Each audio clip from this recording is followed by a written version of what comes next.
Praise the lord. 41వ కీర్తన 2వ వచనం. యెహోవా వానిని కాపాడి బ్రతికించును, భూమి మీద వాడు ధన్యుడగును, వాని శత్రువుల ఇచ్చకు నువ్వు వానిని అప్పగింపవు.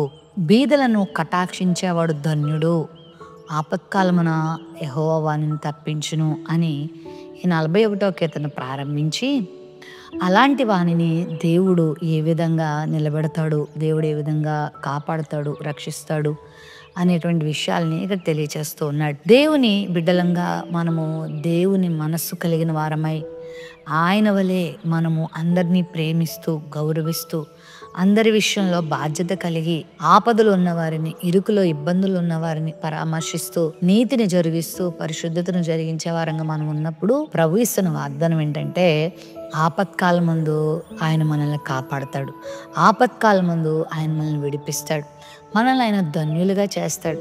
మన శత్రువుల యొక్క ఇచ్చకు ఆయన మనల్ని అప్పగించడు. అంటే మన శత్రువులు మన విషయంలో చాలా చాలా చాలా కుట్రలు పన్నుతూ ఉంటారు, చాలా ప్లాన్లు కలిగి ఉంటారు. వాటన్నిటి నుండి కూడా ప్రభు మనల్ని విడిపిస్తారు, మన పక్షంగా ఆయన వ్యాజ్యమాడతాడు. బైబిల్ గ్రంథంలో ఎంతో మంది దేవుని బిడ్డలు ఆ విధంగా భద్రపరచబడిన వారు ఉన్నారు. ఆసా అనేటువంటి ఒక యూదారాజు ఉన్నాడు. అతడు దేవుని యందు భయభక్తులు కలిగి ఆయన ఆశ్రయించి ఆయన మార్గంలో జీవిస్తూ ఉన్నప్పుడు ఆయన మీదకి శత్రువు వచ్చినప్పుడు ఆసా దేవుని సన్నిధిలో ప్రార్థన చేస్తాడు. ప్రభువా నాకు న్యాయం తీర్చు, నాకు తీర్పు తీర్చు అని వేడుకున్నప్పుడు ప్రభు అద్భుత రీతిగా అతనికి విజయాన్ని ఇస్తాడు. ఈ రోజు ఈ వాక్య వాగ్దానం వీక్షిస్తున్న నీ జీవితంలో కూడా దేవుడి కార్యం జరిగిస్తాడు. నిన్ను ఆయన కాపాడే దేవుడు అన్నాడు. ఆయన చెప్పినట్లుగా నువ్వు నడుచుకుంటున్నావు, ఆయన యొక్క మార్గంలో నువ్వు జీవిస్తున్నావు కాబట్టి నీకు ఆపత్కాలం వచ్చినప్పుడు ఆయన నిన్ను విడిపిస్తాడు. భయపడొద్దు, కృంగిపోవద్దు. నీ శత్రువుల ఇచ్చకు దేవుడు నిన్ను అప్పగించడు. నువ్వు ధన్యుడు అవుతావు, ధన్యురాలు అవుతావు. నిన్నెవ్వరూ నాశనం చేయలేరు, నిన్నెవ్వరూ పాడు చేయలేరు.